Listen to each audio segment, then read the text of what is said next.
Luke Cage is now on Netflix and is the latest show from Marvel and is continuing after the seasons of Daredevil and Jessica Jones. And before we continue this review, I just want to point out this is a spoiler-free review. No spoilers to be found in this review at all. Let's talk about this. So Luke Cage is a superhuman. He's technically indestructible, unbreakable. Nothing can penetrate this guy. Everything breaks against his skin. He is undefeated. However, when trouble starts to brew in the streets of Harlem, New York, things start to become a little more tense and is forced to use his powers to stop bad things from happening and help the people of Harlem as threats begin to rise by the number. And that's all I'm gonna tell you about the show because I want to keep it super vague, because if you've seen the trailers reveal not too much and I kind of want to keep it as low-key as possible so that you can enjoy the show for yourself. Marvel's having a great time with these Netflix shows. Daredevil season 1 was brilliant. Jessica Jones season 1 was also rather good. A lot of people did not like it because of the way it handled a superhero, but it was a different take on things, especially the themes it dealt with were very interesting. And Daredevil season 2 was also quite a lot of fun. Luke Cage is a show that's taking place based on a character who is also in Marvel Comics, and it's a show which is more mature. And Luke Cage has also made an appearance in several episodes of Jessica Jones, so that character arc is taking on from there. And Jessica Jones was that setup for the character, which was quite interesting, so you got to see what this character was like in the realm of the Marvel Cinematic Universe. Before I go on to aspects that I loved about this show, let me just say this. Because they've been doing very good with these shows recently, it's either you get better at this point or you stay as good. And with Luke Cage, they may have just made their best show so far.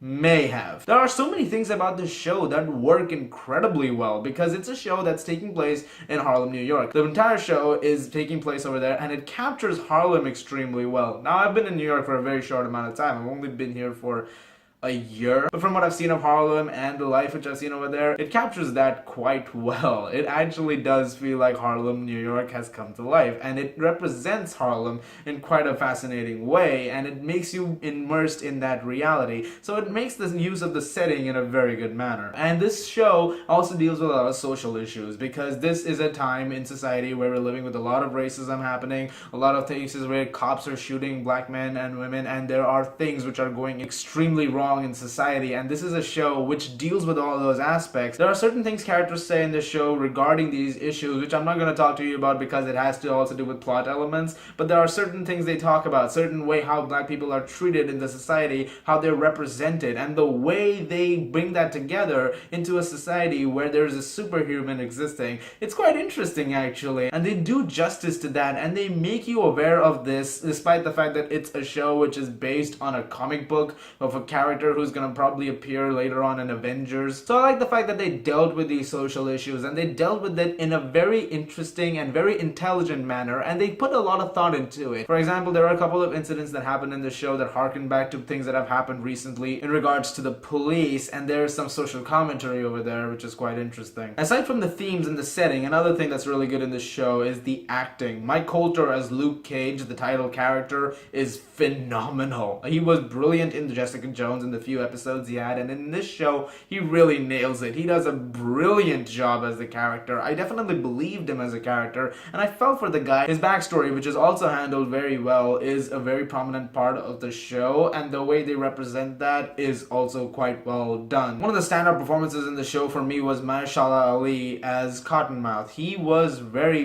good. He was the villain of the show and he did a really good job. This guy was vile, he was disgusting. He also had that snarkiness to him. He was a likable bad guy and a very unconventional villain for the Marvel universe. Oh well, aside from Wilson Fisk as Kingpin. He was like Kingpin at times. That was the only part where I thought that maybe it's a bit too much like Kingpin, but he had enough unique things going on for him that I would like him enough as his own unique character. Even the side villains, like a guy named Shades, are very good. Also, this has easily, hands down, the best Marvel soundtrack I've heard in years. It's a very cool, snazzy soundtrack with elements of soul, R&B, and jazz, which work well, and these play throughout the entire show. And even in scenes when there's violence, it works. It's just really strange, but it's a winning combination, and as long as it works, I guess it's fine. The writing as well. Now, I said it deals with issues, the social issues that are taking place in today's society, and the way it's written out, the way some of the dialogue is written, there are some things in this which you'll hear, and it's kind of strange because you listen to this in a show which is based off a Marvel property, and then you see movies like Captain America Civil War, which is PG-13, and there are times where you'll be like, oh god, there's some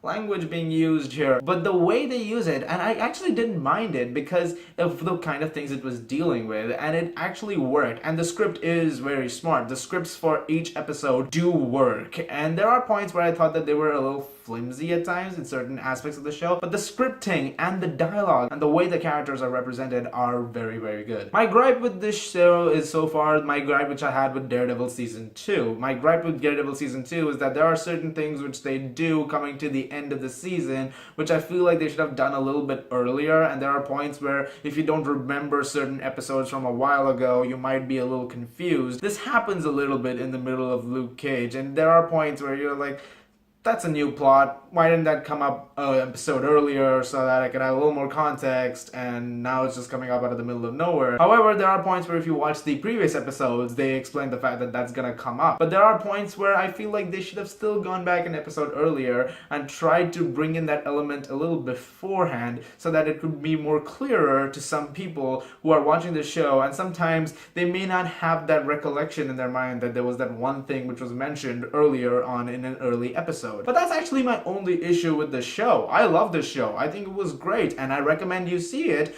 And it's now on Netflix again. Like I said, season 1 is now there. It has very good elements to it. It has a great social message. It handles themes brilliantly. Brilliant performances, great script, great direction. What more can I say about this? My only flaw was that one thing where I feel like they should have handled things at points a little better than they did, but that's my only flaw with it. I'm gonna give Luke Cage an A. If you don't get a chance to see it this weekend, do watch it sometime very soon on Netflix. Like I said, it's now there for you to see. Guys, what did you think of Luke Cage? Leave your thoughts in the comments below. Let me know. I'll have some more reviews out very soon. You guys are the best. Thank you so much for watching. Please subscribe if you like what you just saw, and I will see you guys later. Who to call when no one obeys the law, and there ain't no Iron Man that can come and save the song. Power to the people and Luke Cage the cause, and the cops got it wrong. We don't think Cage involved. Look, dog.